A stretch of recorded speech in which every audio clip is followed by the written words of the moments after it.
The most powerful executive in professional basketball didn't lose to a rival league. He didn't lose to a competing network or a hostile takeover from Silicon Valley. He got outmaneuvered by a 22-year-old rookie from Iowa who simply decided she had better things to do. That's not a headline from a sports satire site. That's exactly what happened when the NBA's most ambitious crossover event in recent memory collapsed under the weight of one word: no. 4 months leading up to the Bay Area All-Star Weekend, the corridors of sports broadcasting were buzzing with a plan so ambitious it almost felt too good to be true. League executives, network partners, and marketing teams had been quietly assembling what they believed would be the single most watched non-playoff basketball event in television history. A four-way three-point shootout featuring Stephen Curry, Klay Thompson, Sabrina Ionescu, and the one name that made every advertising executive's eyes light up like a Christmas tree, Caitlin Clark. The projections were staggering. Internal estimates suggested the event could outdraw actual playoff games. Advertising slots were being pitched at premium rates. Network partners were already drafting promotional campaigns built entirely around the dream matchup. And then, almost overnight, the whole thing came crashing down in a way that nobody inside those boardrooms saw coming. What followed wasn't just a scheduling conflict. It was a full-scale corporate earthquake that exposed exactly how dramatically the balance of power in professional sports had shifted when nobody was paying attention. To understand why this moment hit so hard, you have to go back and look honestly at what was happening inside the NBA's most celebrated annual tradition. 4 years, All-Star Weekend had been bleeding out slowly, and league executives knew it better than anyone. The ratings told a brutal story. Fans were tuning out in massive numbers, exhausted by exhibition games where nobody played defense, and the competitive stakes felt roughly equivalent to a celebrity charity golf scramble. The energy was gone, the urgency was gone, and in an era where attention is the most valuable currency on earth, losing fan investment during your flagship showcase was a genuinely alarming problem. Television networks were pouring billions into broadcasting rights, while the product they were paying for continued shrinking in cultural relevance. Advertisers started asking uncomfortable questions. Viewership demographics were shifting. The casual sports fan, the person who doesn't follow box scores, but will absolutely stop scrolling to watch something genuinely compelling, had completely checked out of the All-Star format. League executives were sitting in crisis meetings trying to figure out how to inject life back into an event that had become a ghost of its former self. They needed something real, something that felt like it actually mattered, not another manufactured halftime spectacle or celebrity dunk contest. They needed an organic moment of genuine competition that would cut through the noise and remind people why they fell in love with basketball in the first place. And in early 2024, they thought the universe had handed them exactly that. The three-point shootout between Stephen Curry and Sabrina Ionescu became one of those rare sports moments that nobody fully predicted, and everybody immediately wanted more of. It worked for reasons that corporate event planners can't manufacture on demand. There was real competitive tension. There was legitimate skill on display at the absolute highest level. And the crossover appeal between the NBA's most beloved shooter and the WNBA's emerging face created a social media firestorm that generated the kind of organic buzz money genuinely cannot buy. Viewership numbers surged. Highlight clips went viral across every platform simultaneously. Sports fans who hadn't engaged with All-Star content in years suddenly found themselves watching every shot and arguing about the results with strangers online. For a league desperately searching for that spark, this was the blueprint they had been dreaming about, and the immediate institutional response was completely predictable. If one crossover event could do that much damage to the ratings record books, imagine what 4 elite shooters from both leagues competing simultaneously could accomplish. The math seemed simple. Double the star power, double the crossover appeal, multiply the viewership by a factor that would make network partners weep tears of pure gratitude. The plan crystallized quickly inside league headquarters. Bring back Curry, add Klay Thompson for the home crowd factor in the Bay Area, keep Ionescu as the proven commodity, and anchor the entire spectacle around the one name that had been breaking every record in sight since the moment she stepped onto a professional court. Caitlin Clark was the missing piece that transformed a compelling event into a generational television moment. Or at least that was the theory. Behind the scenes, securing Clark's commitment became the single most urgent priority for everyone involved in producing the showcase. This wasn't a casual invitation extended as a courtesy. This was a full-court press involving network executives, league representatives, and marketing teams all pushing in the same direction simultaneously. The financial incentives being discussed were significant. Promotional guarantees were being offered that would have put her face on every major advertising platform in the country during the lead-up to the event. Primetime coverage promises were made that most established veterans never receive. Everything about the package was designed to make the decision feel completely automatic. On paper, participating meant sharing a stage with the greatest shooters in the history of the sport, cementing her place in the cultural conversation before her second professional season even began, and reaching a television audience that dwarfed anything that Wnba could generate independently at that point. For a young athlete still in the early stages of building her professional career, the conventional wisdom said this was the kind of opportunity you clear your entire schedule for without hesitation. But the people assembling that package were operating from a seriously outdated playbook. They were running their calculations based on how young athletes used to work, what leverage used to look like, and what the words once-in-a-lifetime opportunity used to mean to someone at the beginning of their career. What they completely failed to account for was that Caitlin Clark wasn't operating by any of those old rules. She had rewritten the rulebook entirely before she ever played her first professional minute, and the executives sitting across the negotiating table hadn't done their homework well enough to realize it. When word quietly leaked that Clark was declining the invitation, the internal reaction inside league offices can only be described as genuine disbelief. The machine wasn't built to process that answer. Industry veterans who had spent decades operating in the world of sports media couldn't construct a logical framework for why a rookie would voluntarily walk away from the biggest promotional platform available to any athlete in the country. The confusion quickly curdled into frustration, and the frustration triggered an aggressive response. High-level phone calls were made, terms were revisited, new proposals were drafted attempting to address whatever objections her camp had raised.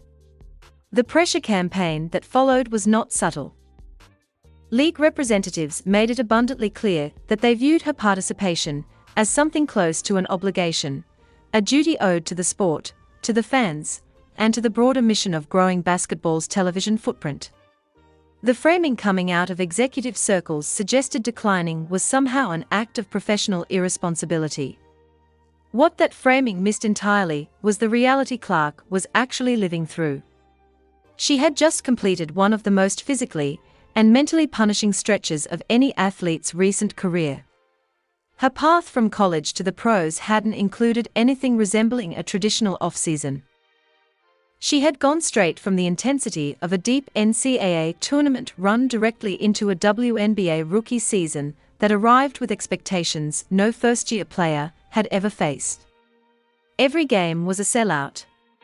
Every performance was dissected under a national microscope, and on the court itself, she was absorbing hard fouls and intense defensive pressure night after night from veterans who were absolutely not going easy on the new girl, regardless of how many cameras were watching.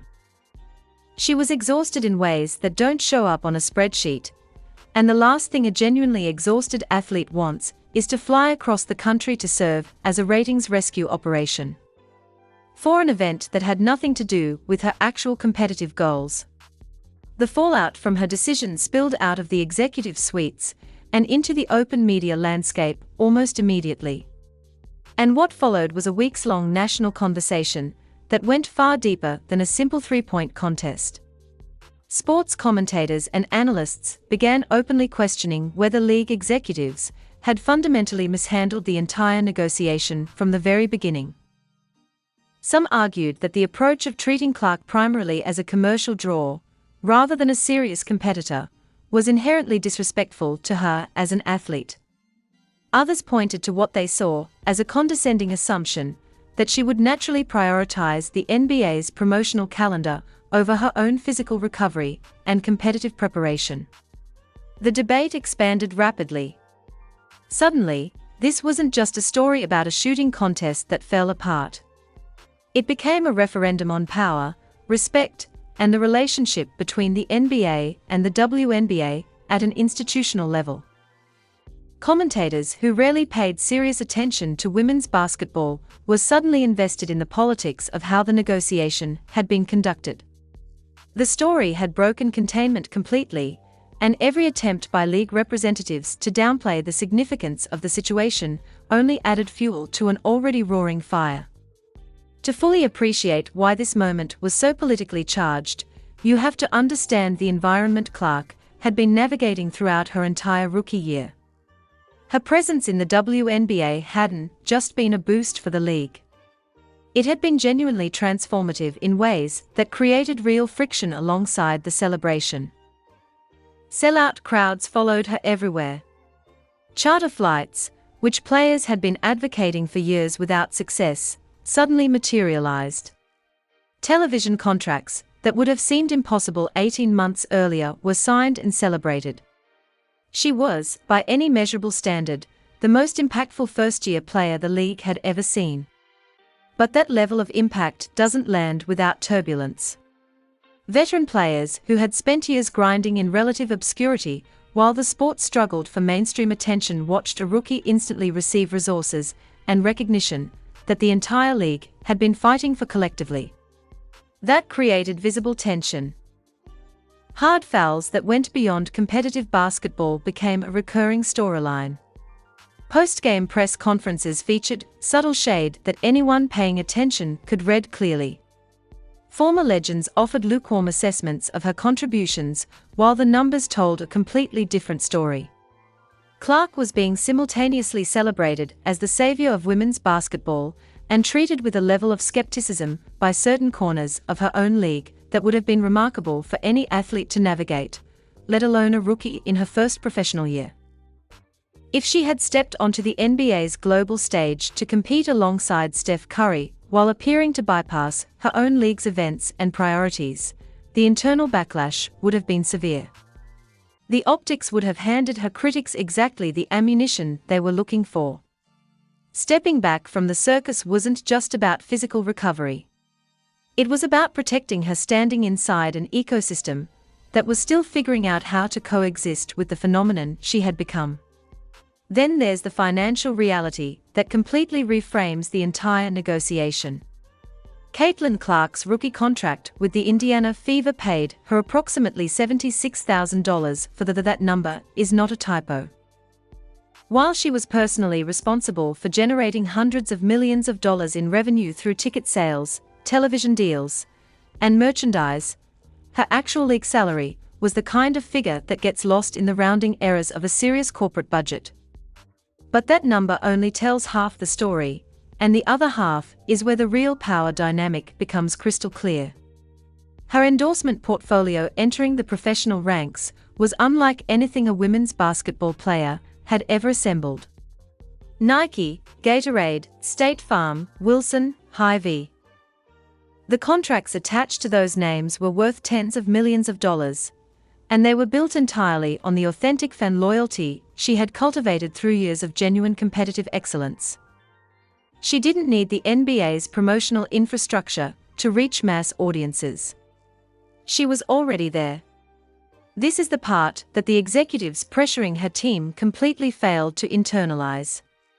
The traditional leverage that league organizations use to influence player behavior depends entirely on the player needing what the league controls. Exposure, platform, visibility, marketing reach. When an athlete comes into the professional ranks, having already built an independent audience of millions and signed major corporate deals that dwarf anything the league salary structure could offer, those traditional levers simply don't work. Adam Silver and his negotiating team were running a playbook designed for a world where they held all the cards. In the new landscape Clark had already built for herself, they were holding a hand that was mostly worthless. The NBA needed Caitlin Clark far more than Caitlin Clark needed the NBA, and her refusal to participate stated that reality more clearly than any press release ever could have. The network panic that followed behind closed doors was real and significant. Advertising packages for the Bay Area Showcase had been pitched and partially sold around the expectation of a historic four-way crossover event. Media buyers had allocated budgets based on projected viewership numbers that assumed Clark's presence. When those projections suddenly became fiction, uncomfortable conversations started happening between league representatives and their broadcast partners. The three-point contest risked sliding back into exactly the kind of predictable, low-stakes routine that fans had been mentally checking out of for years. Sports talk shows went into full dissection mode, running the story on a continuous loop and debating every angle with the kind of intensity usually reserved for playoff controversies. Was her absence going to devastate the event's ratings? Had the league overplayed its hand? Was this the beginning of a permanent rift between the NBA and the WNBA's biggest star? The volume of the media coverage itself became part of the story, demonstrating just how thoroughly one person's decision not to participate in a single exhibition event could dominate the national sports conversation for weeks. While the NBA was managing its crisis, an entirely different competitive landscape was quietly emerging that added another dimension to the power shift. The unrivaled 3-on-3 league entered the picture with an offer structure that looked nothing like traditional professional basketball economics. Equity stakes, six-figure salary guarantees for the off-season months that had previously been a financial dead zone for women's players. Genuine creative input into how the product was built and marketed. These weren't cosmetic differences. They represented a fundamentally different philosophy about the relationship between the and its athletes. For the first time, top female basketball talent had genuine alternatives that didn't require accepting whatever terms the established organizations were offering. The NBA's inability to secure Clark's participation wasn't happening in a vacuum. It was happening in a market where her options were multiplying and her leverage was growing with every passing month. The corporate suits in New York were trying to negotiate in a landscape that had shifted dramatically beneath their feet while they weren't watching. Something else was happening simultaneously that the immediate media coverage mostly missed. Other players were watching. Not just in the WNBA, but across professional sports broadly. A rookie had looked the most powerful organization in basketball directly in the eye, declined their biggest offer, and suffered absolutely zero negative consequences. Her brand value didn't drop, her fan base didn't shrink, her endorsement partners didn't get nervous. If anything, the authenticity she demonstrated by prioritizing her own judgment over corporate pressure made her more appealing to the brands that had already invested in her. That's a lesson that travels fast in professional sports locker rooms. The conversation among players shifted noticeably in the months that followed. The old model of deferring to league organizational authority in exchange for platform access started looking increasingly obsolete to a generation of athletes who had watched Clark demonstrate a completely different path. Building direct relationships with fans through authentic competition and honest self-presentation. Assembling independent commercial partnerships that don't require organizational approval. Treating your own career longevity as a non-negotiable priority rather than a variable to be sacrificed for someone else's event calendar. The ripple effects of a decision not to participate in a Sunday night shooting contest were reshaping how an entire generation of athletes thought about their own power. The dramatic irony embedded in this entire episode is almost too perfect to believe, and it's the part that sports media analysts kept returning to regardless of which angle they were covering. For years, the standard argument about women's basketball went something like this: women's basketball needs the NBA's visibility, resources, and mainstream credibility to break through to casual fans. Women's sports existed in a kind of dependent relationship with their male counterparts, relying on association and proximity to reach audiences that weren't already converted believers. What the Bay Area standoff exposed was that this narrative had quietly flipped completely without anyone officially announcing the change. The NBA wasn't offering Clark a platform out of generosity or collaborative spirit. They were desperately seeking her star power to rescue a format that had lost its ability to generate genuine excitement on its own terms. The organization that women's basketball supposedly needed for mainstream credibility was the one making emergency phone calls and drafting revised proposals trying to win over a second-year professional athlete. The auxiliary product had become the main attraction. The secondary league had produced the star that the primary league was willing to restructure its showcase around. Every pundit who had spent years explaining why women's basketball needed the NBA's blessing to matter was confronted with a reality that made those arguments look genuinely embarrassing in retrospect. As the All-Star weekend approached and the final lineups were confirmed without Clark's name attached, the conversation turned to what this moment meant for the future of crossover events in professional sports.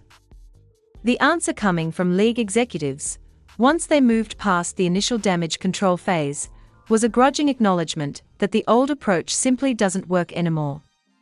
Future negotiations for events like this would have to start from a completely different foundation. Workload management wasn't going to be dismissed as an inconvenient obstacle. Player equity, meaning genuine financial participation in the revenue generated by an athlete's presence, would have to be part of any serious conversation. The timeline between a grueling regular season and requests for additional promotional appearances would need to account for human physical limitations rather than just broadcast calendar requirements. Respect for an athlete's stated priorities would have to replace the assumption that enough money and prestige could override any personal decision. These weren't radical demands. They were basic professional courtesies that the sports entertainment industry had simply never been forced to extend to women athletes because the leverage hadn't existed to require it. Clark changed that calculation permanently. What Caitlin Clark pulled off during that stretch wasn't just impressive from a personal career management perspective. It was structurally significant in ways that will continue echoing through professional sports for years to come.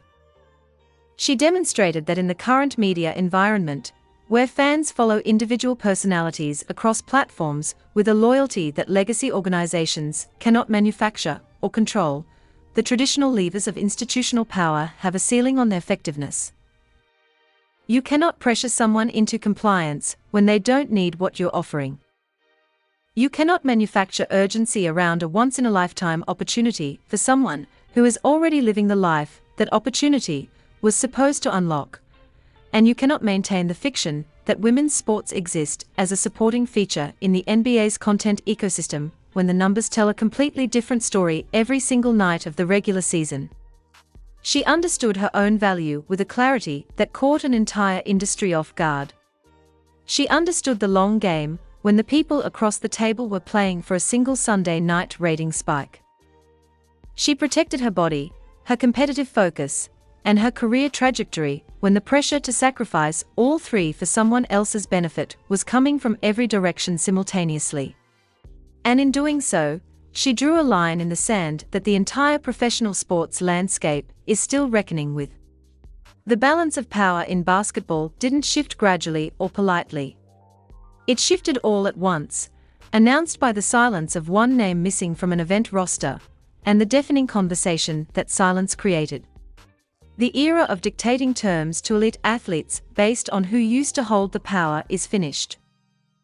The question now is how quickly the organizations that built their entire operational model around that old dynamic can adapt to the world that already exists, because whether they are ready or not, Caitlin Clark already moved on.